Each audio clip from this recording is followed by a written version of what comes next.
안녕하세요. 두 아이를 키우고 있는 평범한 40대 중반 아빠입니다. 딸과 아들을 키우고 있는 저는 아버지로서 정말 잘 키우고 싶다는 욕심이 있답니다. 험한 세상이지만 내 식구들한테만큼은 든든한 등대 같은 가장이자 남편이 되어주고 싶어요. 하지만 슈퍼맨 같은 가장이 되어주기엔 제가 많이 부족했던 것 같네요. 분명히 잘 살고 있다고 생각했는데 큰 사건을 겪고 조금씩 삶의 태도를 바꿔나가고 있답니다. 모든 부부가 비슷하겠지만 저와 아내는 잘 살아보겠다는 큰 포부를 안고 결혼을 했었어요. 그리고 분명히 결혼해서 가정을 꾸리고 나면 잘 살 거라고 생각했었답니다. 하지만 한 가정을 이루고 아이들을 키운다는 건 쉬운 일이 아니라는 걸 이제야 깨달았어요. 솔직히 사건을 겪기 전까지만 해도 저만한 가장은 괜찮다고 생각했습니다. 그리고 저 정도면 헌신하는 아버지라고 생각했거든요. 이런 거만한 태도를 바꾼 사람은 옛날이나 지금이나 아내였습니다. 그만큼 제가 가장 믿고 의지하던 아내는 정말 천사 같은 사람이었어요. 외유내강이라는 말이 가장 잘 어울리는 아내를 처음 만난 건 친구의 돌잔치에서 만나게 됐습니다. 첫눈에 아내한테 반한 저는 친구한테 아내를 소개시켜달라고 졸랐어요. 그런데 아내는 어쩜 그렇게 차가운지 단칼에 저를 거절한 거예요. 그래서 남자 만날 마음이 없다는 아내의 말에 나한테 관심이 없나 보다 생각하면서 단념하려고 했었죠. 그런데 정말 처음 본 이후로 아내의 모습이 잊혀지질 않았어요. 그래서 정말 밥이라도 한번 먹어봐야겠다는 심정으로 친구한테 계속해서 부탁했습니다. 10번 찍어서 안 넘어간 나무 없다는 생각으로 일단 부딪혀봤어요. 4번, 5번이 넘도록 친구한테 소개팅을 부탁했고 그 결과 저는 기어코 아내와 소개팅을 할 수 있게 됐습니다. 그 당시 아내도 지인한테 계속해서 거절하는 게 미안했는지 이제 밥 한 끼 편하게 하자면서 약속을 잡게 된 거예요. 그렇게 겨우 성사된 아내와의 소개팅 자리는 정말 꿈만 같았습니다. 아내와 처음 마주했을 때 아내는 화장기 없는 얼굴로 나왔어요. 그런 아내를 보면서 저는 떨리는 목소리로 말했습니다. 저는 공기업에 재직 중인 김대한이라고 합니다. 제가 너무 집요하게 소개팅을 부탁해서 이상한 사람이라고 오해하실까봐 미리 말씀드려요. 저 이상한 사람 절대 아니고 수진 씨한테 첫눈에 반해서 꼭 한번 만나 뵙고 싶었어요. 네, 말씀 많이 들었어요. 절 좋게 봐주셔서 감사드려요. 제가 낯을 많이 가리다 보니까 이런 자리가 어색하고 낯설어서 거절했어요. 제가 싫은 게 아니라면 다 괜찮습니다. 제가 편하게 해드릴게요. 아내는 숙기였고 조용한 성격이었어요. 그런 순수한 모습을 보니까 저는 호감도가 더 상승했었죠. 그래서 정말 어렵게 잡은 인연을 놓치고 싶지 않았어요. 정말 최선을 다해 첫 만남의 자리를 인연으로 이어나가려고 노력했습니다. 그날 저는 아내와 식사를 마치고 집에 데려다 주면서 진지한 목소리로 말했어요. 오늘 정말 즐거웠어요. 이렇게 만나 뵙고 나니까 전 소진 씨한테 더 반했어요. 그래서 더 만나보고 싶은데 어떠세요? 그런데 제가 지금 누굴 만날 시기가 아니라서요. 대한 씨 좋으신 분인 거 아는데 제가 누굴 만날 준비가 안 된 것 같아요. 제가 노력하겠습니다. 그러니까 기회만 주세요. 아직 연애할 때가 아니라면서 저를 밀어내던 아내한테 저는 적극적으로 구애했어요. 정말 그때 심정은 10번 찍어서 안 넘어가는 나무 없으니까 그저 아내를 기다리겠다고 다짐했습니다. 무엇보다 아내만큼 제 마음에 드는 여자도 없었어요. 그래서 정말 순수하고 착한 아내에게 적극적인 구애를 했지만 3년이나 퇴짜를 맞으면서 견뎌야만 했죠. 한 사람에게 3년 동안 퇴짜를 맞다 보니까 아내도 처음엔 절 불편해하다가 어느새 친구처럼 대하고 있더라고요.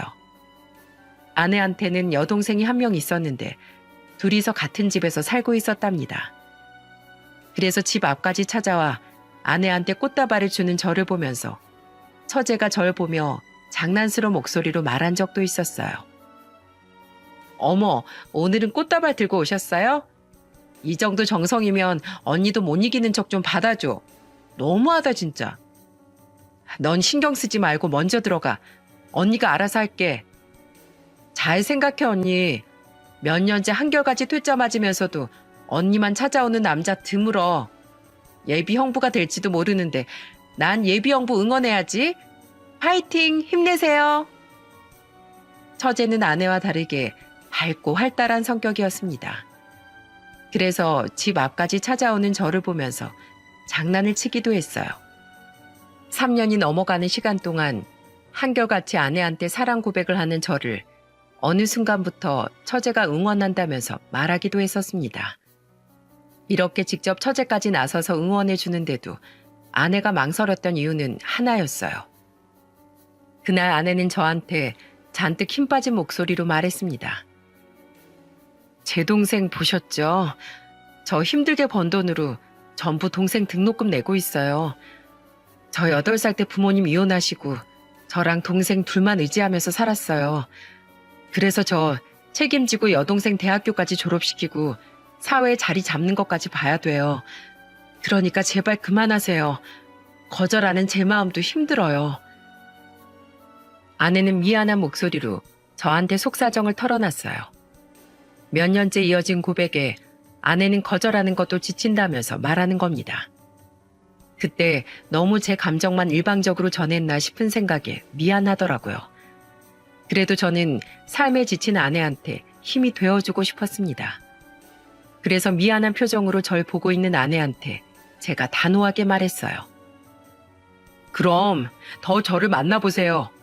제가 소진 씨 힘들지 않게 옆에서 꼭 같이 버텨줄게요. 저 정말 자신 있어요. 비가 오나 눈이 오나 한결같이 옆에서 힘이 되어주겠습니다. 제가 아내한테 단호한 목소리로 말하자 아내는 놀란 표정을 짓고 있었습니다. 그리고 저의 단호한 다짐을 들은 아내는 저의 끈질긴 고백을 받아주었어요. 몇 년 동안 거절하던 제 고백을 아내가 왜 받아줬는지 아십니까? 바로 제가 언제나 곁에 있어주겠다고 말했던 고백이 아내의 마음을 움직였던 겁니다. 나중에 알게 된 사실인데 아내는 부모님이 이혼하면서 할머니, 할아버지와 살게 됐다고 했어요. 아내가 8살, 처제가 2살이었을 때 이혼한 부모님은 완전 남남처럼 살았다고 했어요. 심지어 얼굴도 본 적 없는 장모란 사람은 이혼 후 한 번도 아내와 처제를 보러 온 적이 없다고 했습니다.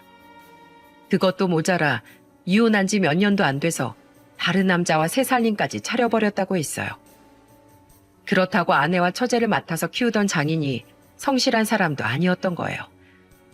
매일같이 술만 마시고 놀고 먹기 바쁜 사람이었던 겁니다. 어떻게 엄마라는 사람이 이런 사람한테 자식들을 맡기고 새 살림을 차릴 수 있었을까요? 얼굴도 한 번 본 적 없던 장인 장모는 제가 생각해도 너무 야속했습니다. 특히 아내가 처음으로 옷가게 일하면서 번 돈이 생겼을 때 술꾼인 장인과 다툰 적도 있었다고 했어요. 20살 초반에 힘들게 돈 번 딸한테 술에 취해서 이런 말까지 했다고 합니다. 돈 내놔! 내가 너 오늘 알바비 들어오는 날인 거 모를 것 같아? 당장 내놔! 올해 돈 좀 벌었다고 치킨 사온 거 봐. 싫어, 싫다고. 할머니, 할아버지면 몰라도 아빠한텐 한 푼도 못 줘. 제발 술만 마시지 말고 아빠도 나가서 일 좀 해. 뭐야? 어디 기집애가 대들어, 대들기. 좋은 말로 할 때 돈 내놔. 이게 아주 좋은 말로 하니까 못 알아먹네. 술에 취한 장인은 큰딸이 번 돈을 갈취하려고 폭언도 모자라 폭행까지 했다는 거예요. 아내가 말하면서도 트라우마로 남은 기억에 힘들어하길래 저는 손을 꼭 잡아줬습니다. 힘겨운 시간을 여리디 어린 아내가 홀로 견뎠을 생각을 하니까 제 마음이 다 아파왔어요. 그 후 알코올 중독자였던 장인이란 사람은 아내가 25살 때 세상을 떠나고 말았습니다. 매일같이 술을 물처럼 마시니까 건강할 리가 있었겠습니까? 그래서 아내와 처제는 할머니, 할아버지와 살았던 겁니다. 성인이 되어서 서울로 오기 전까지 시골에서 네 식구가 지냈다고 했어요. 그러다 아내와 제가 처음 만난 30살쯤 저도 시골로 내려가 인사를 드렸습니다. 80살 연세가 무색하게 두 분 다 정정한 모습에 저는 깜짝 놀랐어요. 그래서 씩씩하게 인사를 드리면서 넙죽 큰절까지 하면서 말했습니다. 안녕하십니까? 저는 소진이와 현재 만나고 있는 김대한이라고 합니다. 공기업에 다니고 있고 평생 소진이 굶기지 않을 자신 있습니다. 아이고 이 사람아, 우리 귀 안 먹었어. 여기 누가 귀 먹을 사람 있나? 목청 터지도록 말하면 자네 목만 아프지. 작게 말해 작게. 언성 낮춰도 다 들리니까 편하게 말해. 가벼운 장난도 하실 만큼 두 분은 정정하고 건강하셨어요. 저는 그때 두 분께 정식으로 인사를 드리려고 했습니다. 그때 할머니께서도 같이 밥을 먹은 뒤 할머님이 저를 보고 진지한 목소리로 물으셨어요. 둘은 결혼까지 생각하고 있는 거야? 내가 볼 때 사내 놈이 배짱도 있고 성실해 보여서 손녀 사이로 딱인데 둘은 어떻게 만나고 있는 거야? 네, 저는 소진 씨랑 결혼할 생각입니다. 두 분 걱정하시지 않게 제가 정말 잘하겠습니다. 저 정말 잘할 수 있어요. 그래, 눈이 선한 게 사람 참 괜찮아 보이네. 우리 소진이가 짝을 잘 골랐어. 제가 할머님과 화기애애한 분위기 속에 대화를 나누고 있었어요. 저는 당연히 아내와 진지하게 결혼까지 생각했는데 아내는 저와 할머님 대화를 듣자마자 단호하게 말했습니다. 결혼은 무슨 결혼이야? 할머니, 난 결혼 생각 없어. 그러니까 나 시집 보낼 생각하지 마셔. 왜 또 그래, 소진아? 사람 괜찮은데 차분히 좀 만나봐. 뭘 차분하게 생각해. 난 연애만으로도 충분해. 내 처지에 결혼이 가당키나 해요. 부모도 없이 혼자서 고군분투하고 있는 소연이는 어떡해요. 걘 내가 지켜줄 거예요. 저는 정색을 하면서 말하는 아내의 말에 깜짝 놀랐어요. 처제와 사이가 끈끈하다는 건 알고 있었지만 이 정도로 끈끈하다는 건 몰랐거든요. 아내의 말에 할머님과 할아버지도 깜짝 놀라셔서 저는 황급히 아내를 데리고 자리에서 일어났답니다. 그리고 그날 이후 저는 아내에게 진지하게 결혼에 대해 논의를 했어요. 시골 내려가기 전에도 아내한테 진지하게 결혼에 대해 말을 했지만 아내는 진지하게 듣지 않았던 겁니다. 그래서 저는 아예 아내한테 아주 기발한 대안을 내놨어요. 아내는 처제를 혼자 둘 수 없다고 생각해 결혼을 안 하려고 했던 거기 때문에 저는 그에 맞는 대안을 가져온 겁니다. 그때 아내한테 저는 자신감에 찬 목소리로 말했어요. 소진아, 나랑 결혼하자. 내가 너 정말 행복하게 해줄게. 내가 몇 번이나 말해. 난 내 동생 혼자 두고 못 간다니까? 그래, 그거 말이야. 내가 아주 좋은 생각이 났어. 우리 아버지한테 2층짜리 주택이 있거든? 2층짜리 주택이라고 해봤자 대단한 건 아니고 오래된 빨간 벽돌로 된 주택이야. 거기가 1층, 2층으로 나눠져 있는 주택인데 처제를 우리 집으로 데리고 와서 같이 살면 어때? 뭐라고? 내 동생도 거기서 같이 살자고? 내 동생도 어차피 나가서 살고 있고 지금 집에는 엄마랑 아버지 나 이렇게 셋만 살고 있거든. 그러니까 1층에 방 3개고 2층은 방 2개니까 충분히 같이 살 수 있어. 난 네가 동생을 얼마나 아끼는지 잘 알고 있잖아. 그래서 부모님께 상황 말씀드리니까 괜찮다고 하셨어. 제가 처제도 같이 지내자고 하니까 아내는 깜짝 놀란 것 같았습니다. 제가 이렇게 파격적인 제안을 할 수 있었던 건 처제와 막역하게 가깝게 지냈기 때문이에요. 처제는 가정 환경이 많이 안 좋은데도 불구하고 서울에 있는 대학교를 졸업할 만큼 씩씩한 사람이었어요. 심지어 그때는 나름 그래도 그 탄탄한 회사에 입사까지 해서 성실하게 사회생활도 하고 있었답니다. 그런 처제는 저한테 정말 친근하게 대해줬어요. 처제 입사 축하 선물도 줬었는데 처제가 그걸 기억하고 첫 월급날 저와 아내한테 깜짝 선물을 주기도 했었어요. 아무것도 모르고 있던 저와 아내를 보면서 처제는 뿌듯한 목소리로 말하더군요. 언니, 형부, 이거 제 선물이에요. 둘이 같이 입으면 예쁠 것 같아서 내가 월급 타자마자 제일 먼저 샀어요. 처제 선물을 건네받은 아내는 포장을 열어보고 놀란 목소리로 말했습니다. 이게 뭐야? 커플티 산 거야? 뭘 이런 걸 사. 너 가지고 싶은 거나 사지. 으유, 언니가 이렇게 무드가 없어. 형부, 우리 언니 진짜 무드 없지 않아요? 이런 게 커플 필수템인데 둘이 연애하면서 커플티 하나도 없었죠? 얘는 내가 아직 결혼한 것도 아닌데 왜 자꾸 형부라는 거야? 왜? 형부 삼고 싶은 사람이니까 형부라고 부르지. 언니 꼭 이렇게 선을 긋더라. 형부는 대체 우리 언니 어디가 좋아서 만나요? 처제의 말에 저는 장난스럽게 말했습니다. 그러니까 말이야. 나도 처제를 처제라고 부르고 싶은데 언니가 엄청 뭐라 하는 거야. 내가 꼭 처제를 처제라고 부르고 형부를 형부라고 부를 수 있게 언니한테 더 잘해볼게. 아유, 닭살. 우리 언니는 이런 사람 두고 왜 고민 하나 몰라? 저는 처제와 이런 장난까지 칠 만큼 막역한 사이가 됐어요. 항상 밝고 긍정적이었던 처제 덕분에 정말 여동생이 생긴 기분이었어요. 남동생밖에 없던 저한테 처제는 그야말로 친여동생 같은 존재였어요. 그렇게 저희 아버지의 배려 덕분에 저는 아내와 결혼을 하게 된 겁니다. 아버지 집에 처제까지 들어와 사는 걸 저희 식구들이 모두 찬성해줬거든요. 처음에 처제는 어색해하긴 했지만 저희 어머니도 워낙 넉살 좋은 분이라 처제도 딸처럼 품어줬답니다.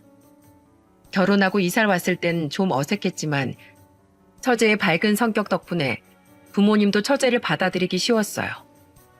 시간이 좀 지나자 부모님과 처제는 호칭도 서로 편하게 하며 지낼 정도였습니다. 부모님은 처제를 딸처럼 친근하게 이름으로 불렀고 처제는 저희 부모님을 어머니 아버지라고 부르면서 편하게 지냈어요. 처제는 20살 때부터 아내와 살아서 요리도 잘했어요. 반찬을 하나 해도 온 식구가 먹을 수 있게 넉넉하게 만들었습니다. 저희 어머니가 밖에서 모임 나가는 걸 좋아해서 반찬을 대신 만들어주는 처제 솜씨에 감탄하면서 말했어요. 아유, 우리 소연이 누가 데리고 가려나. 얼굴도 이쁘고 회사도 잘 다니고 이렇게 음식까지 잘하면 어느 집에 가도 예쁨만 받겠네. 아니에요. 아직 많이 부족해요. 저한테 너무 잘해주시니까 제가 이렇게라도 하고 싶어서 하는 거예요. 어머님 입맛에 맞으시다니까 다행이에요. 말도 어쩜 저렇게 예쁘게 할까. 정말 내 딸이면 남주기 아까워서 시집 못 보내지. 넌 월급도 알뜰살뜰 잘 모은다면서 월급에 얼마나 저금한다고 했었지? 저야 뭐 딱히 돈 쓸 곳이 없어서 지금 거의 월급의 80% 이상 적금 들고 있어요. 벌 수 있을 때 벌고 아낄 때 아껴둬야죠. 아이고, 야물딱지다. 진짜 이런 여자 누가 데려갈지 그놈은 정말 복받았네. 복받았어. 어머니가 정말 극찬을 할 만큼 처제는 요리면 요리, 경제력이면 경제력, 성격까지 뭐 하나 빠지는 구석이 없었어요. 그러니까 정말 언니네 시댁 식구와 살면서도 원만한 관계를 유지할 수 있던 거 아니겠습니까? 심지어 처제는 저한테도 정말 싹싹하게 잘했어요. 한 번은 처제가 보너스를 받았다면서 저한테 신이 난 목소리로 말하더군요. 형부, 지갑 좀 가져와 보세요. 지갑은 갑자기 왜? 처제 돈 필요해? 에이, 일단 좀 줘봐요. 처제는 그날따라 저한테 지갑을 달라면서 재촉했습니다. 그래서 지갑을 건네자 처제는 제 지갑을 받아가더니 뒤로 돌아서 무언가를 하고 있었어요. 갑자기 뭘 하나 싶던 순간 처제는 얇았던 제 지갑을 두둑하게 만들어 다시 건네줬어요. 지갑을 받아보니까 처제는 제 지갑에 30만 원을 넣어주고는 저를 보고 장난치듯이 말했습니다. 형부, 언니 진짜 너무했다. 그쵸? 아니 어떻게 지갑에 10,000원짜리 2장뿐인 거예요? 내가 우리 형부 기 좀 살려주려고 보너스 받은 김에 현금 좀 넣었어요. 뭐? 아니 뭐하러 그랬어? 나 진짜 괜찮아 처제. 그리고 언니가 나 체크카드에 매달 용돈 넣어주고 있어. 에이, 그래도 남잔 항상 지갑에 현금을 들고 다녀야 한다니까요. 아유, 우리 언니 내가 옛날부터 알아봤는데 진짜 짠순이라니까. 처제는 장난스럽게 말하면서 아내를 흘겨봤어요. 그러자 아내도 억울하다는 듯 장난스럽게 말했답니다. 너도 살림 한번 해봐. 멀쩡한 사람도 짠순이 된다니까. 나 이제 임신도 했는데 당연히 아껴 살아야지. 그래, 언닌 진짜 알뜰살뜰 잘 살 거야. 처제와 아내를 보면서 전 흐뭇한 미소를 지었습니다. 아내가 임신했을 때도 옆에 처제가 있어서 그런지 아내는 안정적으로 보였어요. 여자들 임신하면 친정 생각이 많이 난다고 하잖아요. 그런 면에선 처제와 한 지붕 아래 사는 게 최고의 선택이라고 생각했습니다. 그렇게 저와 아내는 아들 하나, 딸 하나를 낳고 단란하게 살고 있었어요. 그런데 아내와 제가 가정을 꾸리는 동안에도 처제는 연애하는 걸 한 번밖에 못 봤어요. 그래서 저는 처제한테 결혼 안 하냐고 물어보기도 했습니다. 그런데 처제가 쓸쓸한 목소리로 말했어요. 전 결혼해서 잘 살 자신이 없어요. 부모님한테 제대로 정을 느껴본 것도 아니라 그런지 제가 아이를 낳아도 잘 키울 수 있다는 자신감도 없고요. 내가 볼 때 처제는 정말 잘 살 것 같은데 그런 걱정이 있었구나. 근데 언니도 나랑 결혼하기 전에 처제랑 똑같은 말 했던 거 알아? 정말요? 언니가요? 그래, 언니도 걱정 많았는데 지금 아이도 둘이나 낳고 잘 살고 있잖아. 그러니까 너무 걱정하지 마. 사람은 다 극복하고 잘 살 수 있어. 저와 결혼하기 전에 걱정 많았던 아내처럼 처제도 비슷한 고민을 하고 있더라고요. 정말 사람 좋고 진국이라고 할 만큼 어디 내놔도 아깝지 않은 처제가 안타까웠습니다. 사람이 괜찮으면 주변 사람들이 귀신같이 알아보지 않나요? 그래서 처제는 주변에서 소개시켜주겠다는 사람도 많았어요. 하지만 예전에 아내가 절 거절했던 것처럼 처제는 소개가 들어와도 거들떠도 안 받습니다. 그만큼 어릴 적 상처가 컸던 거예요. 그런데 그 와중에 저희 엄마가 갑자기 아내한테 뜬금없는 질문을 했습니다. 얘 며느라, 소연이도 이제 좋은 짝 만날 때 된 거 아니야? 언제까지 조카들 봐주면서 허송세월 보내려고 그래? 여자는 한 살이라도 어릴 때 시집을 가야 하는 건데. 네? 아니에요. 제 동생 결혼 생각 없어서 나중에 원한다고 하면 그때 알아봐 주려고요. 저는 재촉할 생각 없어요. 그리고 아직 30 초반인데 서두를 필요 없고요. 얜 뭘 모르는 소리 하네. 30 초반 금방 지나가. 너랑 네 동생이 제일 중요하게 생각하는 게 가족이잖아. 소연이 보니까 조카들 끔찍하게 아끼던데 네 동생도 빨리 좋은 남자 만나서 행복한 가정을 꾸려야 될 거 아니야.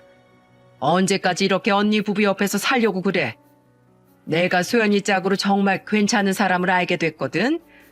내 친구 지인 아들인데 회사도 대기업 다닌데 무늬만 대기업인 그런 곳이 아니고 탑 대기업이라니까. 저는 엄마가 나서서 처제 손자리를 알아봐 주는 게 조금은 불안했어요. 워낙 사람 만나는 걸 좋아하던 엄마는 처제 짝으로 딱 맞는 사람이 있으면 아내한테 제일 먼저 보여주면서 말했어요. 그때도 엄마는 대기업 다니는 남자라면서 호들갑을 떨면서 아내한테 말하더군요. 자세히 좀 봐봐. 30 후반인데 딱 보니까 둘이 나이 차이가 한 7살 차이면 적당하잖아. 걔도 아직 여자를 못 만나서 아주 진짜 많이 외로워한다고 하더라고. 얼마나 알뜰한지 이 남자도 취미가 저금이라고 할 만큼 돈만 모으고 산다더라.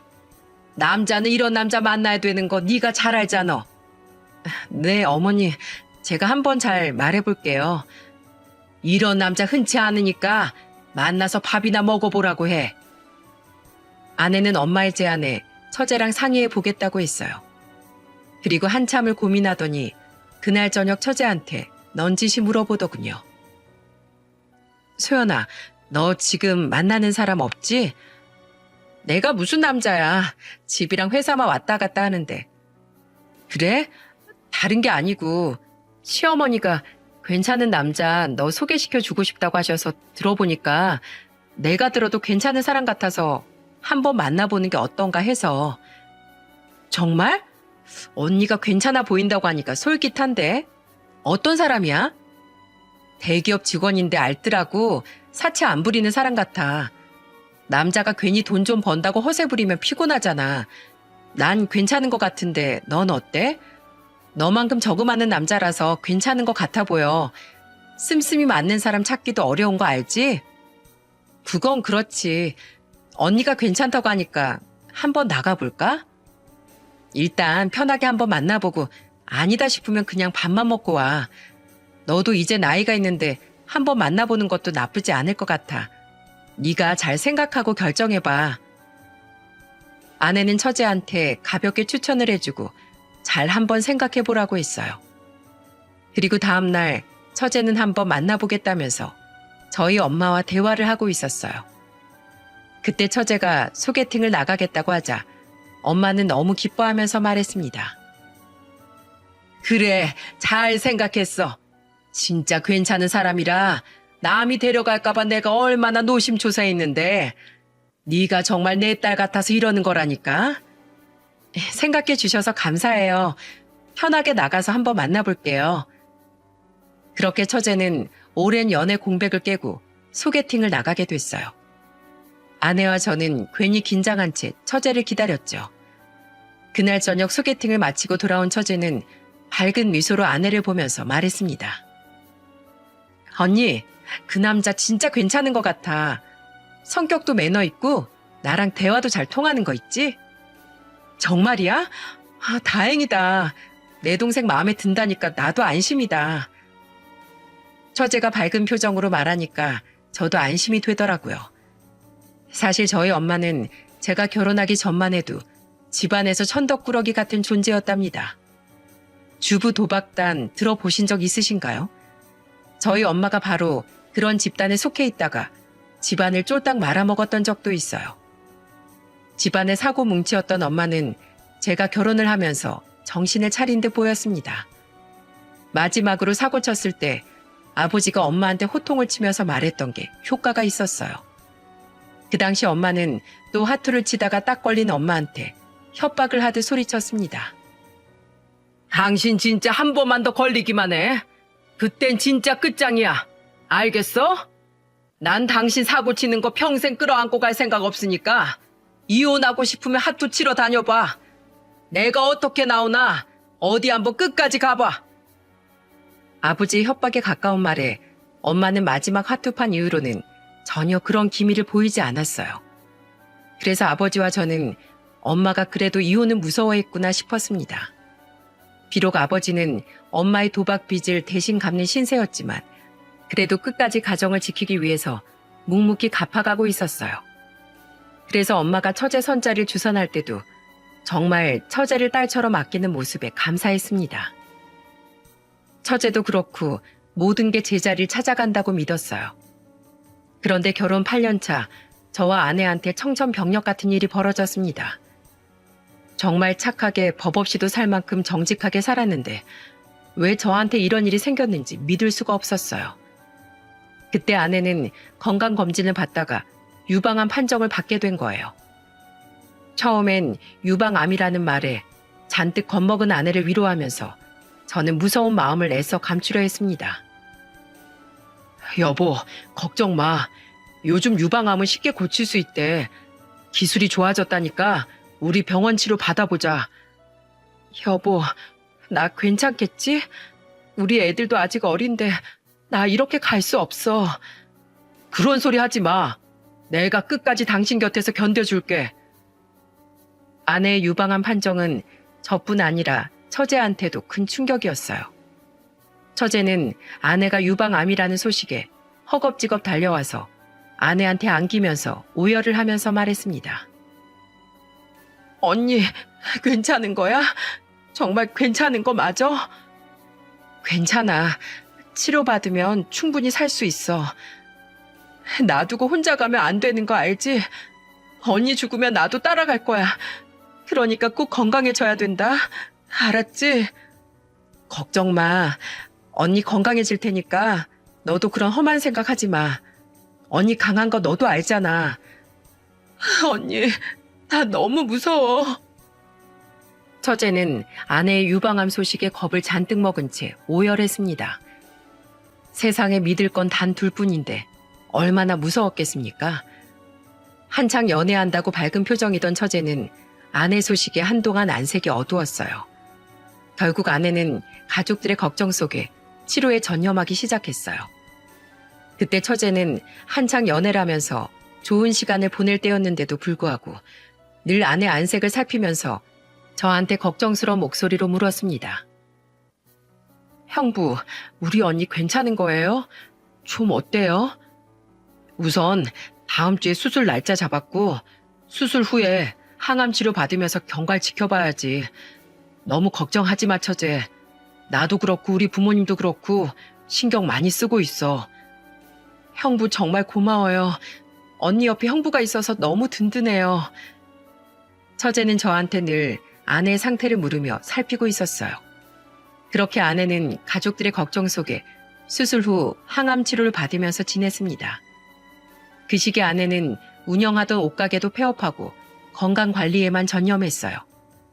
식구들의 걱정 때문인지 아내는 항암 치료 시작 3개월이 지난 시점에도 회복세가 좋았습니다. 그런데 아내 유방암은 사건이라고 하지도 못할 만큼 정말 경악할 사건이 저희 가족을 덮쳐왔어요. 바로 아내가 항암 치료를 받기 시작한 지 3개월 차에 접어들었을 때쯤 집에 있던 아내한테 전화가 한 통 걸려왔습니다. 아내가 큰애 옷을 입히고 있어서 전화를 스피커폰으로 받았어요. 그래서 옆에 있던 저까지 전화를 듣게 됐는데 걸려온 전화는 병원에서 걸려온 다급한 전화였습니다.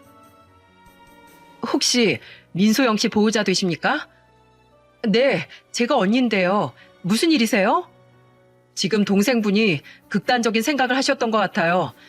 한강에서 시민신고로 응급실까지 오셨는데 지금 고비는 넘겼는데 심리적으로 많이 불안해하는 상태라 가족들이 빨리 와주셔야 할 것 같아요. 네? 제 동생이 극단적 선택이라뇨? 그럴 리가 없어요. 우선 응급실로 오셔서 확인해 보시는 게 좋겠어요. 그때 아내는 너무 놀라서 경황이 없는 듯 보였습니다. 저는 놀라서 신발도 거꾸로 신는 아내를 보고 아이들을 부모님께 부탁하고 같이 응급실로 갔어요. 그런데 응급실에서 본 처제가 날 보더니 정말 혐오스럽다는 눈으로 저를 보면서 소리를 막 지르기 시작하는 겁니다. 언니, 형부 빨리 내 눈앞에서 사라져 달라고 해줘. 나 너무 무서워. 빨리, 진짜 보기 싫어. 나 무섭다고. 소연아, 왜 그래? 형부야, 너 왜 그러는데? 빨리 형부 나가라고 해. 나 정말 죽고 싶어. 금방이라도 숨이 넘어갈 것처럼 소리를 지르는 처제를 보고 저는 응급실을 나갈 수밖에 없었어요. 대체 무슨 일인지 궁금했지만 아내는 나중에 얘기하자면서 절 내보냈습니다. 그래서 힘이 빠진 채 집으로 돌아왔는데 아내는 처제와 돌아오지 않았어요. 병원에서 치료를 받고 있는 줄 알았는데 이틀째도 안 오길래 병원에 전화해보니 이미 퇴원했다는 거예요. 저는 깜짝 놀라서 그때 한 30통 넘게 전화를 했었어요. 그러자 아내는 행방불명 이틀차에 겨우 전화를 받았더군요. 그런데 아내는 화가 잔뜩 난 목소리로 저한테 단호하게 말했습니다. 이따 집에 갈 거니까 가서 얘기 좀 해. 그래, 알겠어. 오늘은 꼭 집에 와. 어딘가 이상한 아내 목소리에 저까지 긴장했어요. 아내도 건강이 좋지 못하니까 아내도 처제도 모두 걱정에 앞섰습니다. 그날 퇴근 후 바로 집으로 가서 아내를 노심초사 기다렸죠. 그런데 그날 집에 돌아온 아내는 저한테 언성을 높이면서 말했습니다. 당신, 내 눈 똑바로 봐. 나 속인 거 있어, 없어? 나 지금 정말 미친년처럼 무슨 행동할지 모르니까 사실대로 말해. 당신 왜 그래? 대체 무슨 일인데? 나 정말 아무것도 몰라. 저는 정말 결백할 만큼 아무것도 몰랐어요. 그래서 정말 결백하다면서 아무것도 모른다고 말했습니다. 그러자 아내는 소리치면서 제게 놀라운 말을 내뱉었어요. 어머님이 내 동생 소개시켜준 그 남자, 폭력으로 교도소에 들어갔다 온 사람이래. 지금 장난해? 내 동생이 뭐가 모자라서 폭력 쓰는 놈을 만나냐고. 뭐? 우리 엄마가 그럴 리가 없는데? 설마 그런 사람을 딸처럼 생각하는 처제한테 해줄 리가 없잖아. 나 지금 우리 동생 때문에 나 같이 죽고 싶은 심정이야. 내 동생 얼마나 불쌍한 줄 알아? 엄마 얼굴도 못 보고 자란 애야. 부모 사랑도 못 받고 자란 애라고. 근데 당신 엄마가 어떻게 그럴 수가 있어? 우릴 딸로 봤다고? 그냥 이용해 먹으려고 했었겠지. 그게 무슨 말이야? 제발 나 알아듣게 설명 좀 해봐. 아내는 악을 쓰면서 저한테 화를 냈어요. 도무지 알아들을 수 없는 말만 하는 아내한테 답답했습니다. 그런데 그때 1층에 살던 엄마가 아무것도 모른 채 죽을 들고 올라오셨어요. 그러면서 태어난 목소리로 엄마가 아내한테 말했습니다. 호박죽 좀 끓여왔는데 좀 먹어봐.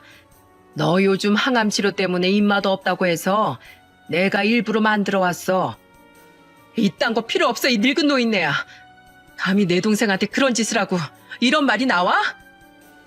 아내는 죽을 끓여온 엄마 손에 들려있던 쟁반을 내동댕이 쳐버렸습니다. 그러자 엄마는 깜짝 놀라서 눈을 휘둥그레 뜨면서 물었어요. 혜미야, 너 지금 뭐 하는 거야? 너 입맛 없을까봐 일부러 가져온 건데. 내가 너희 자매 얼마나 신경 쓰는데 이런 식으로 배은망덕한 짓을 해? 뭐야? 이 인간이 어떤 인간인지 제가 한번 말해드릴까요? 내 동생 때리기까지 하고 헤어지자고 했더니 감금까지 하는 생양아치를 소개시켜줘 놓고 뭐요? 우리를 생각했다고요? 뭐? 아니 그게 무슨 말이야? 근데 난 몰랐다. 난 진짜 몰랐어. 누굴 바보로 하세요? 저도 다 알아봤어요. 제 여동생이 뒷조사해서 다 알아봤다고요. 그때 아내가 알아낸 사실은 정말 놀라웠습니다. 엄마가 처제한테 소개시켜준 남자는 집에 자주 오던 아주머니를 통해 들어온 소개였어요. 그런데 그 아주머니가 처제가 마음에 들어서 엄마한테 자기 아들이랑 처제 소개팅하면 소개비로 500만 원을 주겠다고 한 거예요. 더 어이없는 건 그 과정에서 엄마는 그 남자가 대기업이 아니라는 걸 알고 있던 겁니다. 가족들 몰래 그 아주머니한테 빌린 돈이 2천만 원이 있었는데 나중에 두 사람이 잘 만나면 빚을 다 까주겠다고 했던 거예요. 그러니까 한마디로 처제를 팔아먹은 거나 마찬가지였습니다. 그제야 아내가 역정을 낸 이유를 알 수 있었어요. 그러면서 아내는 엄마를 보면서 눈물을 흘리며 화를 내며 말했습니다. 의심병에 집착도 심해서 전화벨만 울려도 또 어떤 남자냐고 욕설에 폭행까지 하는 사람을 소개시켰다고요? 그동안 제 전화 안 받은 게 아니라 못 받았던 거래요. 헤어지자고 하니까 차에 감금하고 있었대요. 그런데도 아픈 제가 걱정할까봐 제 동생 남자친구하고 여행 갔다고 한 거예요. 그걸 철석같이 믿고 있던 제 심정 어떨 것 같으세요? 네? 당신이 그러고도 사람이야? 난 정말 그 남자가 돈 잘 번다고 하니까 해준 거야. 진짜 다 생각해서 해준 거라고. 웃기지 마. 내 동생한테 돈도 빌려갔다면서요. 4천만 원 빌려갔으면서 차에 필 미루고 안 갖고 있다는 것도 다 들었어요. 우리 자매가 돈줄로 보였어요? 네? 말해보라고. 그러면서 이 집에서 얹혀 살지도 못하게 쫓아내겠다고 했다면서요. 당신은 악마야. 인간이 아니라 악마라고. 아내의 악에 바친 절규에 저는 한 대 얻어맞은 기분이었습니다. 쓸데없이 속 깊은 처제는 아내가 이혼당할까봐 혼자서 모든 걸 견디고 있던 거예요. 그래서 결국 버티다 못한 처제는 극단적인 시도를 하다가 지나가는 시민이 발견해서 응급실로 옮겨질 수 있던 겁니다. 그제서야 병원에서 절 보고 기겁을 하던 처제가 이해가 갔습니다. 그때 2층이 소란스러워서 올라왔다가 이 사태를 전부 들은 아버지가 서 계셨어요. 아버지는 엄마를 보면서 호통을 치면서 소리쳤습니다. 이거 다 정말이야? 여보, 그게 아니라 난 그냥 급해서 그랬어, 급해서. 내 딸이나 마찬가지니까 엄마가 딸한테 돈도 빌릴 수 있는 거잖아. 야, 이 인간아, 또 사고를 쳤어? 이젠 자식도 모자라 며느리하고 사돈처녀까지 괴롭혀? 한 번만 더 사고 치면 이혼이라고 했지. 당장 내 집에서 나가. 아주 그 면상만 봐도 징글징글해. 당장 나가. 엄마를 내쫓으려는 아버지 옆에서 엄마는 애걸복걸하면서 매달렸어요. 저는 그 모습을 보고 격분해 엄마를 끌어내면서 소리쳤습니다. 나가요. 당장 나가. 엄마 하트로 집 뒤집어 놨을 때도 난 그래도 이해하려고 노력했어. 근데 이젠 도저히 안 되겠다. 어떻게 이런 짓을 해요? 아들, 이러지 마. 엄마잖아. 이런 엄마 둔 적 없어요. 당장 나가요. 저는 애원하는 엄마를 냉정하게 쫓아냈어요. 주부 도박단에 화투치다 집안 말아먹을 뻔 해놓고 또 이런 짓을 한다는 게 말이 됩니까? 그런데 도박을 끊은 줄 알았더니 아주머니한테 빌린 2천으로 또 도박을 하고 있던 거예요. 그래서 아버지는 그때 엄마 격하게 싸우면서 엄마 머리를 가위로 다 잘라버리기까지 했습니다. 정말 상상도 못할 만큼 엄마는 아버지한테 맞기도 했어요. 그도 그럴 것이 아버지는 엄마랑 사는 내내 도박빚 갚느라 허리가 휠 지경이었습니다. 그래서 그때도 엄마한테 이혼 선언을 하면서 악에 받친 목소리로 말했어요.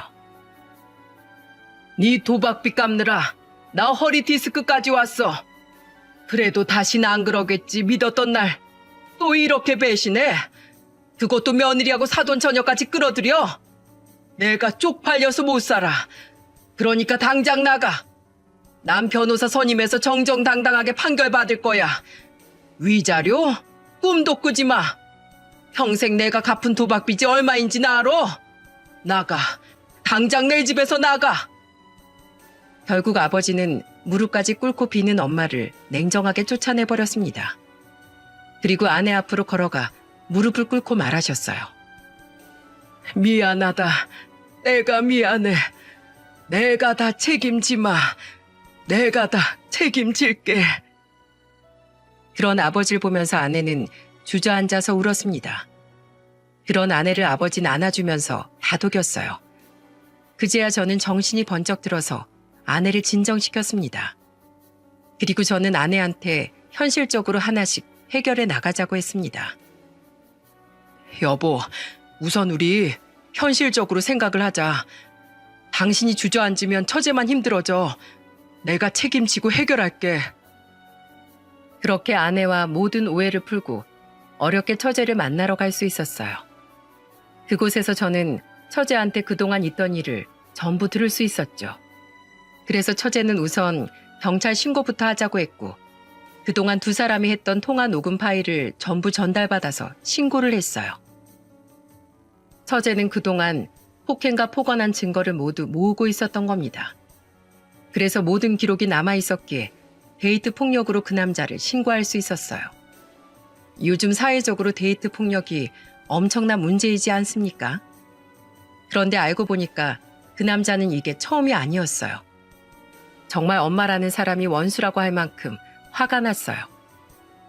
결국 그 남자는 모든 증거를 들이미니까 손도 못 써보고 법의 심판을 받고 구속되고 말았습니다. 한동안 콩밥을 먹게 될 범죄자의 최후의 모습이었죠.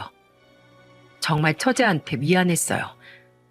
어떻게 엄마라는 사람이 도박에 미쳐서 처제한테 그런 남자를 소개시켜 줄 수 있는지. 대기업 다닌다는 것도 모두 가짜였고 사람 좋다는 것도 모두 거짓말이었습니다. 결국 엄마가 처제한테 빌렸던 4천만 원은 아버지께서 정신적인 피해까지 생각해서 5천만 원으로 갚으셨어요. 돈으로 치유되지 않을 상처지만 그래도 아버진 진심을 다해 사과하셨어요. 사돈 처녀, 미안해. 내가 진짜 할 말이 없어. 얼마나 고생이 많아서 그래. 내가 사는 동안 다 갚아갈게. 정말 미안해. 내가 더 돈을 여유가 있으면 더 주고 싶은데 정말 면목이 없어. 아버진 전 재산을 주고도 처제한테 미안한 나머지 고개를 들지 못했어요. 그렇게 아버지는 평생 화투로 속썩이던 엄마와 이혼을 하게 됐답니다. 오히려 속이 후련해 보이셨어요. 그 후 엄마는 20만 원짜리 화장실도 없는 고시원에서 지내는 것 같았습니다. 그런데도 아버지한테 계속해서 돈 좀 보내달라면서 애걸복걸 한다고 하네요. 왜냐하면 이혼 당시 엄마는 유책 배우자라 위자료도 제대로 못 받았거든요. 심지어 재산 분할도 그동안 아버지가 갚았던 도박 빚이 있어서 제대로 못 받았고요. 그게 도박에 빠져 살던 엄마의 최후의 모습이었습니다. 저는 지금도 엄마를 용서할 수 없어요. 어렸을 때부터 그렇게 우릴 힘들게 하더니 이젠 제 아내와 처제까지도 위험에 빠뜨렸다는 게 용서가 안 됩니다. 3년이 지난 지금도 저는 그때만 생각하면 피가 거꾸로 솟는 것 같아요. 지금도 저희는 처제와 같이 살면서 오순도순 지내고 있답니다. 처제는 그날의 상처에 많이 벗어난 듯 보이지만 여전히 남자를 만나는 거 무서워해요. 그래도 당시에 비하면 많이 좋아진 상태라 저희 아이들과도 잘 지내고 있답니다. 우리 집안의 두 여자, 아내와 처제를 저는 끝까지 지켜주려고 노력 중이에요. 저도 그때 충격이 너무 커서 처제나 아내가 잠시만 연락을 안 받으면 걱정부터 앞선답니다. 이렇게 사연을 쓴 것도 시청자 여러분들은 쎄한 사람이 있다면 무조건 피하시라고 말씀드리고 싶어서예요. 데이트 폭력 우습게 볼 문제가 아니고 언제든 내 일이 될 수도 있는 일이었어요. 요즘 참 사람 믿기 힘든 시기지 않습니까? 이곳은 아무래도 여성 시청자분들이 많을 것 같아 경각심을 갖길 바라는 마음에 사연을 쓰게 됐네요. 가족들과 행복한 나날들 무탈히 보낼 수 있도록 모두 사람 조심하면서 지내길 바라겠습니다. 씁쓸한 당부지만 정말 사람 조심하면서 안전한 하루 보내시길 바랄게요. 제 사연은 여기까지고요. 저희 가족 평생 서로 지켜주면서 행복하게 살겠습니다. 많은 응원 부탁드릴게요. 감사합니다.